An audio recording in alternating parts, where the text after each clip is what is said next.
É o Evangelho segundo Jesus, o ressuscitado dentre os mortos. Ele, a palavra eterna de Deus. Ele, a sabedoria de Deus. Ele, aquele em quem todos fomos criados. Eu vou ler para nós hoje, aqui no Evangelho de Mateus, no capítulo 22, e do verso 23 em diante, que começa dizendo, naquele dia. Porque aquele dia tinha sido longo. E começou aqui com Jesus contando algo que deixava os religiosos de fora do reino de Deus.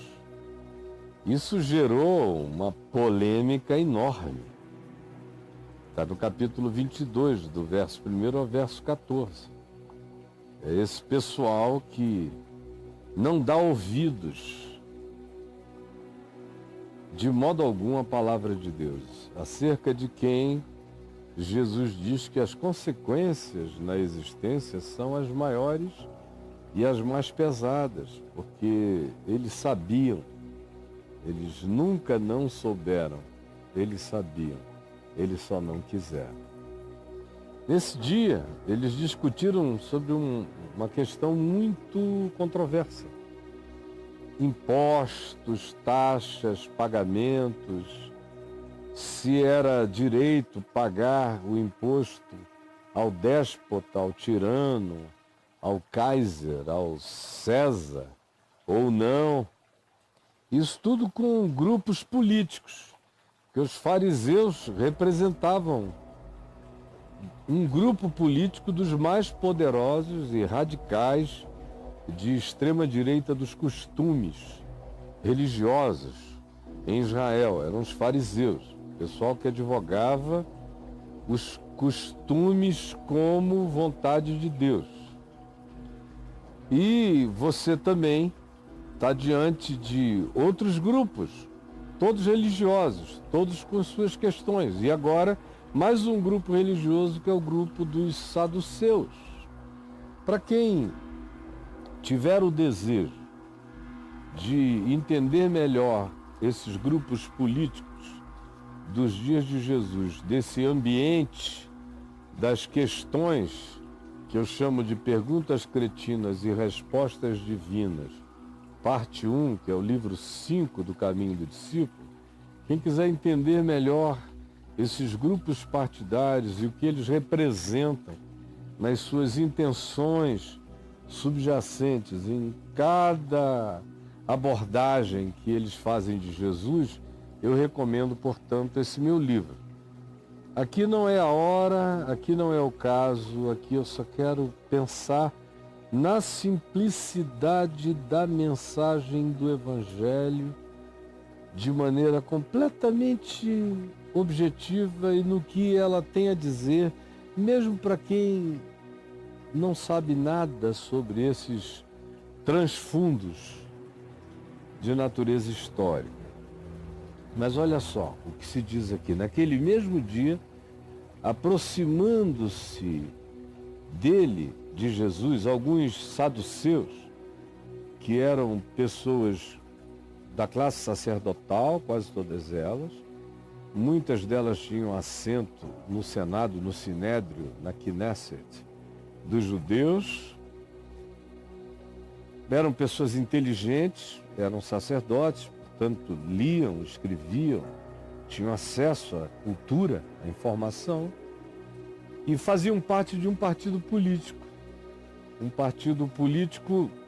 não tanto dos costumes, como era o dos fariseus, que era um partido como esses religiosos que a gente tem na sua maioria entre nós. Hipervalorizando costumes, como Jesus disse, engolindo mosquitos e coando camelos.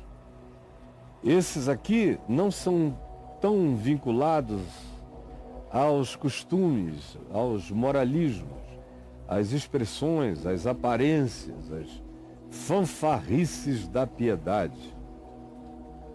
Os reis do exemplo. Não. Esses aqui são do templo. Eles são mais liberais nos costumes, em alguns aspectos, do que os fariseus. Eles se permitem, porque são da classe levítica, eles também acham que eles têm mais direitos religiosos, porque eles são alimentados pelo que o povo leva ao templo como sacrifício. Então, quanto mais sacrifício o povo faça de carnes, de oferendas, hoje em dia de dinheiro, mas é sacrifício, mais eles ficam ricos, mais sobra para eles. Então, por causa disso, eles se permitem mais. Eles acham que os privilégios deles são superiores. Eles são aqueles que, em geral, são alimentados pelo dízimo dos outros. Eles se sentem numa categoria de elite. Ao mesmo tempo, são as pessoas que menos fé têm num Deus que intervém. Eles se tornaram deístas, ou seja, aqueles que creem que Deus existe, mas não intervém na história, não intervém na vida. Eles praticavam uma religião estética, de ritos, de aparências, de incensos, cheiros, badalos e perfumes, de grandes báculos, de cetros, de tronos, de templo, de glória visível da religião. Eles são os curadores do museu de Deus, do templo. Eles se sentem com essa importância, como os donos da história e do relicário divino. Eles são os praticantes dos ritos que embevecem, encantam e encharmam o coração dos indivíduos acerca de quem seja Deus, mas eles mesmos não creem que Deus se manifeste em nada. Não criam em manifestações sobrenaturais de nenhuma natureza. São os saduceus, que dizem não haver ressurreição. Por aí você vê, eles não creem em nenhuma transcendência e em nenhuma forma de esperança regeneradora para a história humana. Não creem os saduceus em nenhuma forma de esperança regeneradora para a história humana. E são esses que lhe perguntam a Jesus: Mestre, Moisés disse, se alguém morrer não tendo filhos, seu irmão casará com a viúva e suscitará descendência ao falecido. Isso foi o que Moisés diz, isso você encontra na lei, Deuteronômio 25:5, é onde você encontra essa convicção, essa certeza sobre o que Moisés tinha dito num caso tão inusitado quanto esse, de uma mulher que casa e o marido morre, o irmão vem e a emprenha para que o irmão que morreu tenha a sua descendência suscitado, o seu nome guardado e avançado na cronologia da história judaica. Ora, havia entre nós, os judeus, 7 irmãos. O primeiro, tendo casado, morreu e não tendo descendência, deixou a sua mulher a seu irmão. Irmão, aqui está a minha mulher, cuida dela. E aí esse irmão foi, deitou-se com ela, teve relações sexuais e morreu. E antes de morrer entregou para o terceiro irmão. Isso foi acontecendo até o 7º irmão, e todos morreram e ela não ficou grávida. Depois de todos esses, veio a morrer também a mulher. Bom, vocês dizem que existe ressurreição, vida eterna, céu. Então nós, saduceus, que não cremos em nada disso, perguntamos: na ressurreição, se existe ressurreição, vida eterna, transcendência, na ressurreição, de qual dos 7 homens ela será esposa? Porque todos a desposaram, ela foi mulher dos 7. Se existe ressurreição, a ressurreição quebra os padrões morais, éticos da lei de Moisés ou dos melhores costumes humanos, permitindo que uma mulher seja mulher de 7 homens. Essa ressurreição piora e degrada ainda mais os conceitos e valores, tanto de fariseus quanto de saduceus. Porque se a ressurreição existe, um caso como esse também acontece. Neste sentido é que eu pergunto, essa ressurreição piora as relações humanas? Se existe ressurreição, ela será a mulher dos 7 ou de qual deles será? Sendo que todos pegaram ela.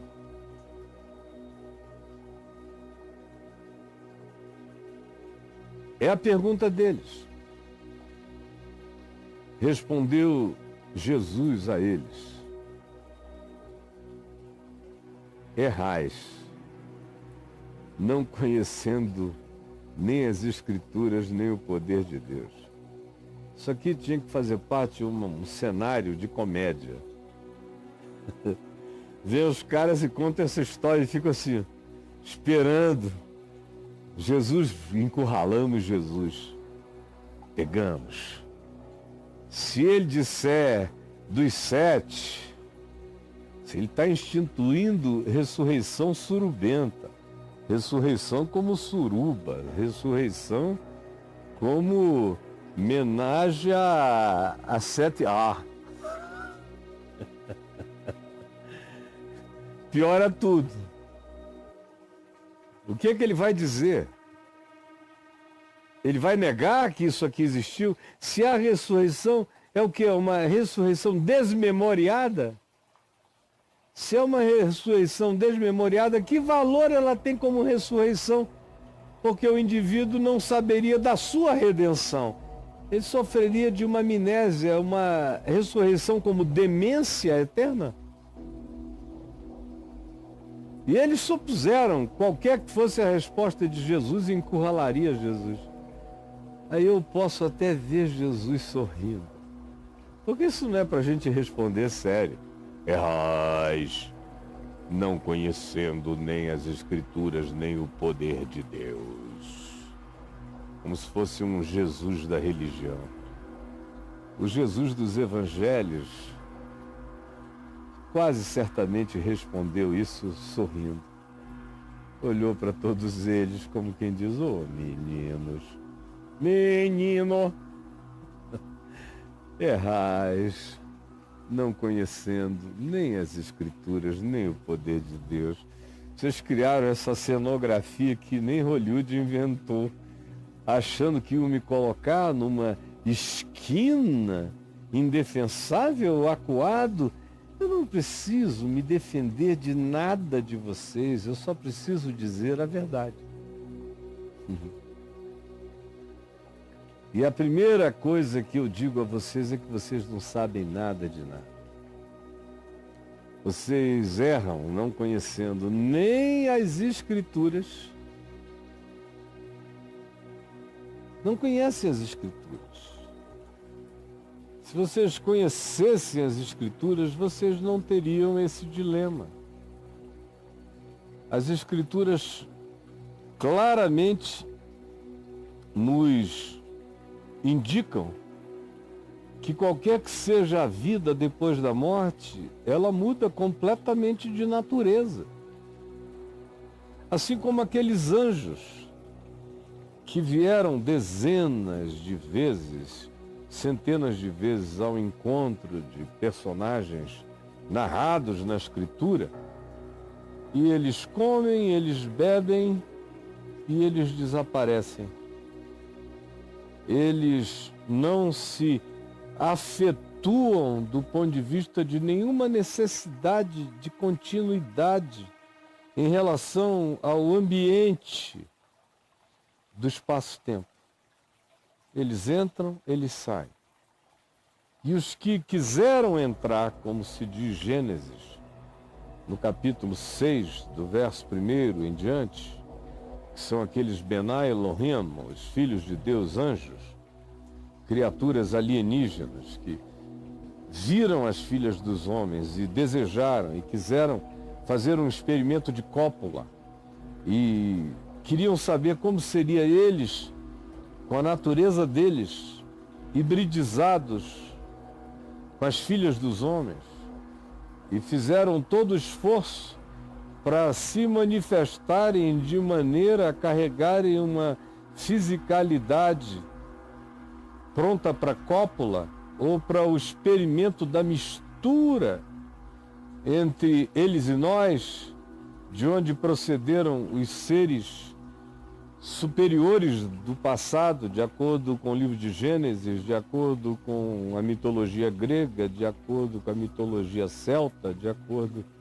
com todas as mitologias universais, tanto do Oriente quanto do Ocidente, todas atestam que num dado momento, alguns milhares de anos atrás, apareceram criaturas diferentes no planeta, acerca de quem Flávio Joséfos, historiador judeu, escrevendo para ensinar o significado da religião dos judeus para os gregos e os romanos, depois do ano 70 da nossa era, da era em vigência, disse nas Antiguidades, no texto chamado As Antiguidades, disse: quanto aos gigantes e semideuses da cultura de vocês, eles nada mais são do que o eco, o reflexo do que aconteceu entre os Benai Elohim e as filhas dos homens, produzindo os Nefilim, segundo a narrativa de Gênesis. E aí ele faz a narrativa de novo, falando aos gregos e aos romanos. Todas as culturas da Terra carregam isso. Uma coisa, todavia, é patente: fora esse incidente de tentativa de hibridização, em todos os demais textos bíblicos, esses entes não são entes da nossa dimensão. Eles entram e eles saem, eles entram e eles saem. Eles são chamados anjos porque são mensageiros. Anjo significa o que leva a mensagem, o mensageiro. Só isso. O carteiro de Deus, o mensageiro. E nenhum deles quis ficar com ninguém, nem morar em casa alguma. Não é como no filme A Cidade dos Anjos, onde o anjo, Nicolas Cage, se apaixona por uma médica, Meg Ryan, e não quer mais voltar. Isso aí parece mais com Gênesis 6, só que uma poesia linda. Não, Jesus disse: se vocês conhecessem as Escrituras, vocês iriam saber que nesta outra dimensão para onde se vai, as pessoas também adquirem uma nova natureza.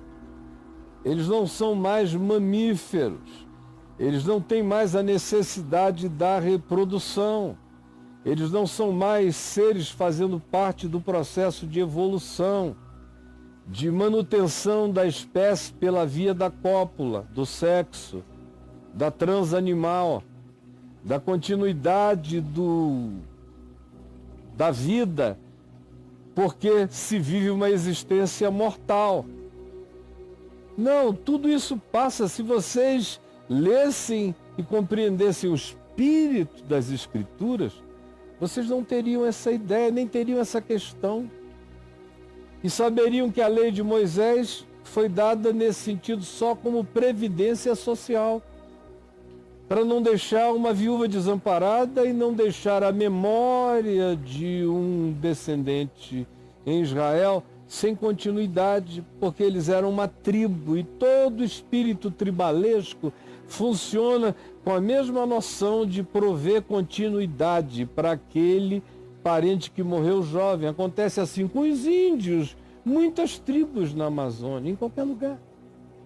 Faz parte do processo de continuidade evolutiva. Mas, na outra dimensão, se vocês compreendessem as Escrituras, vocês saberiam que não é assim. Por isso, errais, zero. A nota é 0. Errais não conhecendo as Escrituras. E errais não conhecendo o poder de Deus. Vocês não sabem nada de Deus, nem do poder de Deus. Vocês creem num Deus que cabe numa caixinha religiosa. Vocês são daqueles para quem não há milagre, não há ressurreição, não há espírito, não há possessão, não há anjo, não há intervenção divina.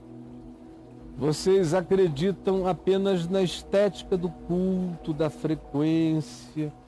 Vocês são como uns bons reformados são hoje.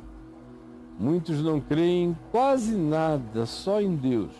Mas creem que Deus se agrada daquela mecânica cultica, daqueles hinos cantados, daquelas orações pré-fabricadas, daqueles ritos. É como religioso.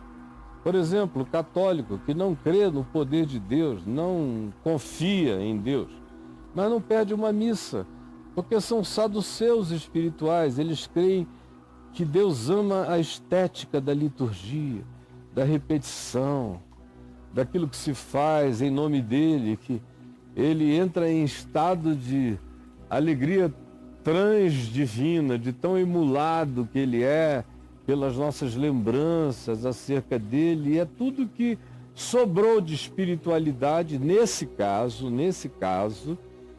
condição, nessa compreensão espiritual, é a única coisa que sobrou entre Deus e o homem. É o templo, é o culto, é a liturgia.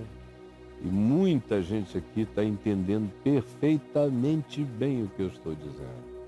Errais, não conhecendo nem as Escrituras, nem o poder de Deus, porque na ressurreição eles nem se casam e nem se dão em casamento. Na outra dimensão, o ciclo da evolução espaço-temporal acabou.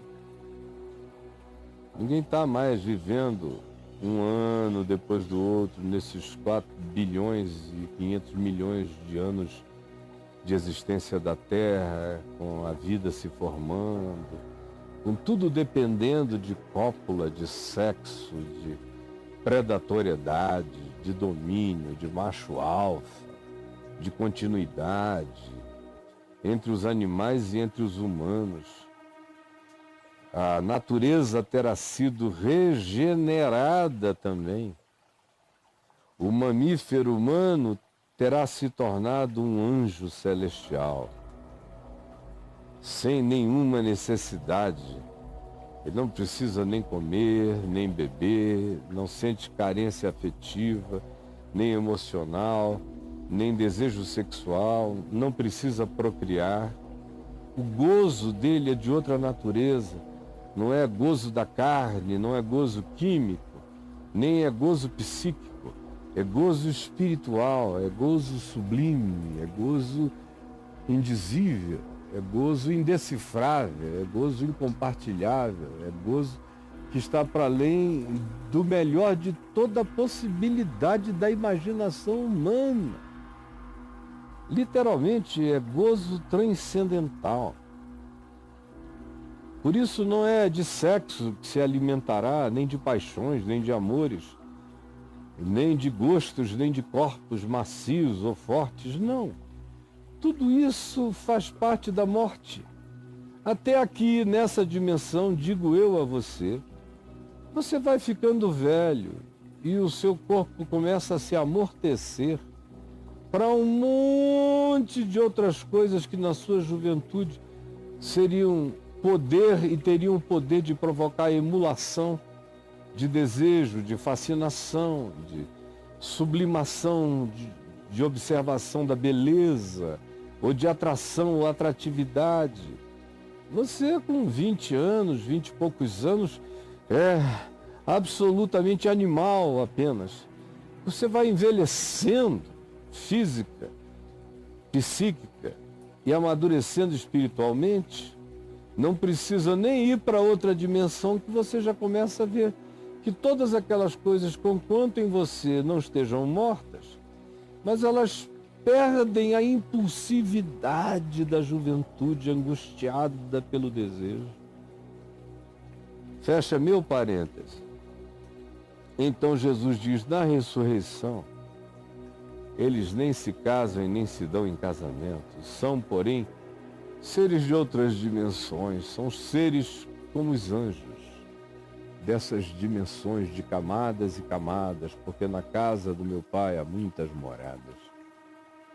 Você vai deixar de ser um animal do espaço-tempo. Você vai se tornar um ente do não-tempo, do não-espaço, da não-localização. Você será espírito.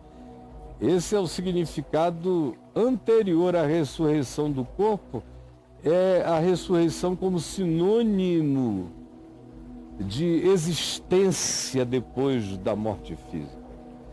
E é a ressurreição como sinônimo dessa outra dimensão, na qual já se entra, mesmo sem a ressurreição do corpo físico. É como Paulo diz, que foi ao terceiro céu. Se no corpo ou fora do corpo, não sei, Deus o sabe, mas eu sei que eu fui. Então tem esse eu que é, e que onde o corpo não faz diferença, tanto faz, eu sou um espírito que tem um corpo, eu não sou um corpo que tem um espírito, eu sou. Jesus disse, vocês não entenderam nada mesmo, né? Porque na ressurreição nem se casam e nem se dão em casamento. Não há necessidade de procriação. Nem é o jardim de Alá com 70 mulheres, esposas, para todo pobre se sentir um sultão. Não. Na ressurreição, não. Nem se casam, nem se dão em casamento, são, porém, como os anjos no céu.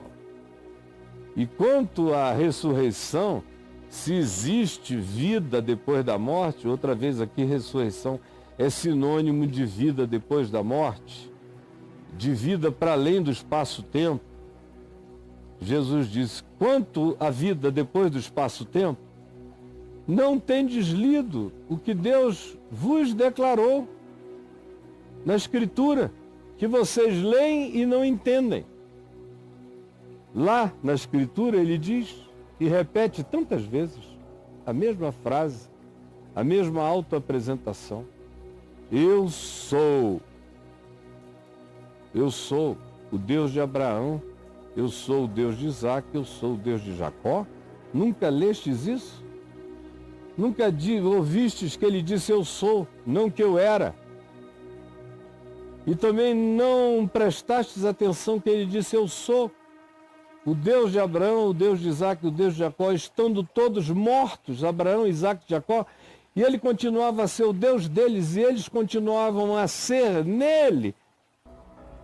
Vocês não prestaram atenção que o tempo verbal aplicado aos que já morreram é tempo verbal presente, significando que para Deus, Abraão, Isaac, Jacó, eles, nós e toda a gente continuam vivos.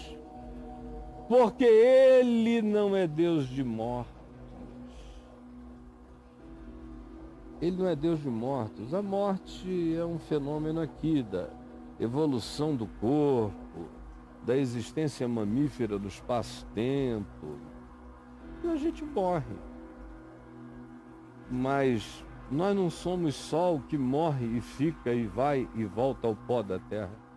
Nós somos aquilo que volta a Deus que o deu. Deus que o deu, aquele que soprou em mim o seu fôlego de vida, recolhe de mim a sua vida para si mesmo. Aquele que soprou em mim o seu sopro de vida, recolhe de mim a sua vida em mim para si mesmo. Eu sou. Eu não fui, não serei, eu sou. Passado, presente, futuro. Eu sou de quem já não é na história e sou de quem ainda não nasceu na história. Eu sou, tudo que já foi é em mim. E tudo que ainda não apareceu na história já é em mim. Eu sou o que sou. Esse é o Deus que não existe. Abraão existe, Isaac existe, Jacó existe. Deus é. Abraão existe em Deus, Jacó existe em Deus, Isaac existe em Deus, mas Deus não existe para constatação de ninguém. Deus é. E eu me relaciono com Ele exclusivamente pela fé. Porque como poderia eu me relacionar com quem não existe para ser estudável? Como poderia eu me relacionar com alguém que não está disponível para ser objeto de pesquisa, de trabalho? Como poderia eu me relacionar com o que não existe, que apenas é, e que tudo que existe nele existe, sendo que eu sou só um existente? Como eu que sou só um ente existente vou me relacionar com aquele que é sem existir? A não ser pela fé. É só a fé que alcança o que não existe. Porém, errais, não conhecendo as Escrituras nem o poder de Deus. Porque na outra dimensão, ninguém se casa, ninguém se dá em casamento. São todos como anjos, seres elevados de uma outra natureza, de uma outra energia. E quanto à existência, ao modo de existir na ressurreição, nessa outra dimensão, para além dos mortos, não tendes lido o que Deus vos disse na Escritura, na Torá? Eu sou o Deus de Abraão, o Deus de Isaac, o Deus de Jacó. Ele não é Deus de mortos, e sim de vivos. Ouvindo isto, as multidões se maravilhavam da sua palavra, da sua sabedoria, da sua autoridade. Entretanto, os fariseus, os reis do exemplo, os religiosos dos costumes, sabendo que Jesus fizera os saduceus, que eram considerados os mais filosóficos de todos, calarem-se e não terem o que dizer, reuniram-se em conselho para ver o que eles fariam, na expectativa de que, de alguma forma, eles viessem a pegar Jesus. Como tentaram e não conseguiram pegá-lo por lógica, raciocínio, manobra, arapuca, método, esquema e argúcias diversas, astúcias malignas, como não conseguiram pará-lo com nenhuma das suas intimidações, como não conseguiram vencê-lo enquanto ele levantava dos mortos os que tinham morrido para esse mundo, decidiram então matá-lo. Jesus, nós sabemos que a história é a mesma, que ela se repete todo dia. E nós estamos aqui para que nós sejamos instrumentos da repetição da tua mensagem, da tua palavra, do teu ensino e da tua verdade. Eu não quero nenhuma outra revelação senão a revelação que vem do Evangelho, do ensino de Jesus. Na minha mente iluminada pelo Espírito Santo, na minha boca, de onde procede uma palavra de vida, de esperança, de unção, de ressurreição.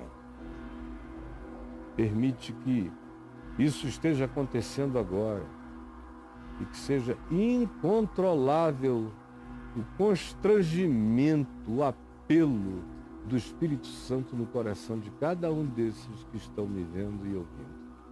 É o que eu te rogo agora e eu sei o que já aconteceu. Em teu nome, Jesus. Amém.